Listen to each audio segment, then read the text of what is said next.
hi, I'm Catherine. Welcome to the Pollinator Garden. And so we can take a look. Yeah. Now, what makes this a pollinator garden?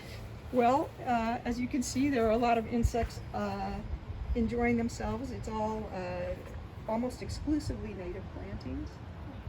There's one or two that are not native, the Russian sage, which isn't, but the butterfly milkweed, the brown-eyed daisies, this is wild quinine.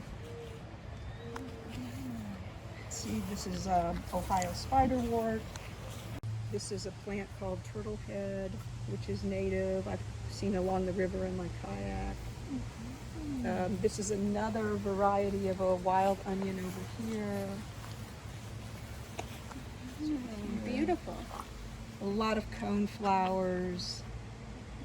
What I do is I try to follow a lot of the principles of the Xerces Society, a lot of their suggestions and guidelines for native plantings.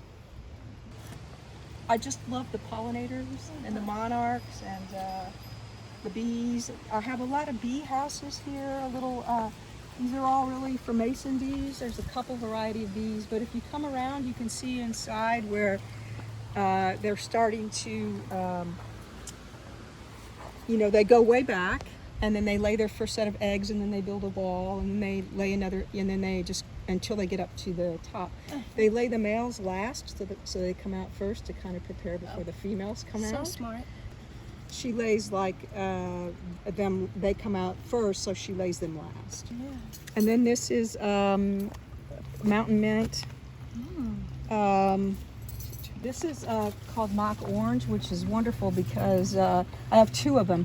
They bloom in the spring, and it's really a heavenly scent. White flowers are just gorgeous. This is a big bluestem, and over here is a little bluestem by your foot. Whoops. And this is just the common Liatris. These are beans. Oh yeah. Those look healthy. Right. This is Eastern Bluestar right here, which is already bloomed. Look at all the bees on this. See? Do you notice a difference in the traffic this year compared to last year?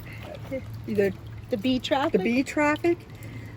People were telling me they weren't seeing really a lot of bees, but I've had a lot. Okay. I've had a lot, and so I feel encouraged by that. Yeah. This is lavender hyssop. These sort of magenta ones are called wine cups or purple poppy mallow. I've never seen those, and they're native. Yep. These are the sort of purple plant down there is part of a thing called color wheel. It's the only one blooming right now. This is wild Senna. Bee balm. Bee balm, you see. This is false blue indigo, and there's another larger one over there. They bloom earlier. They have kind of a purple color, and the colonists use those for dye for clothing. A lot of brown-eyed Susans. Hydrangea. Yeah. The real tall one back there is ironweed, which is the New York State flower. Oh my goodness. And then to the right of that is Joe Pye weed, something in the sunflower family, and the darker bush is called Ninebark. It blooms earlier in the season and kind of tiny white clusters, and it's pollinators like you wouldn't believe on it. It's just you could shake you could shake a stem and they'd come up like a cloud. Oh my goodness. It's really amazing. This is a Helenium. This will bloom later. Usually comes out later this month and then through August. Sometimes, depending, it comes out even earlier. But this was just growing wild. I just transplanted it in. Culver's root. We have a number of those. And there's even the little water feature over here. There is. That's fun. I just put that in this year. It has just some more mint. It has this little plant called American water willow, which grows down by the Delaware. And so I'm just trying that this year. It blooms like, it looks like orchids when it blooms. So I'm trying that. It was in bloom a little while ago. It was really lovely. But I put that in there because I have a lot of toads back here, a lot of toads in the garden. And that's kind of their space back there to anywhere. But I mean, they mostly like, that's their safety place. Toad lives there now. Yeah. Oh, They that's have- others- They have a 4-star resort. yes. And then there's a lot of wild strawberries back there that were just like native. And then I introduced a species that like Jefferson grew. This is a Virginia kind of strawberry that was really tiny. So they're all mixed in there together. I think it might be called a sensitive fern. It's beautiful. Don't hurt its feelings. Yeah, right.